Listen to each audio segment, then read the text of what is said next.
Yo, what is going on, guys? Ink Dazzle, bringing you Ink Challenge Review number 6. So, it's been a while since the last one, we're sorry, but I hit the last challenge about 2 months ago. It was a nice C4 cancel into soft finish and fade.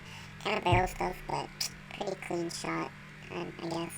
But, let's see here in kill cam again, you know.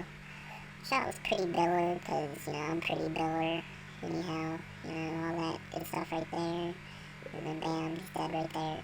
Alright, so next week, for this challenge, we're going to be keeping on Video 2 again. The class is going to be DSR, Laser, FMJ, MAD1 with Select Fire. Lightweight, Fast Hands, Semtex, and Shock Charge. You have 2 weeks, and if you hit the shot, put your response in the email in the description. So yeah, it's been Ink Dazzle, and peace.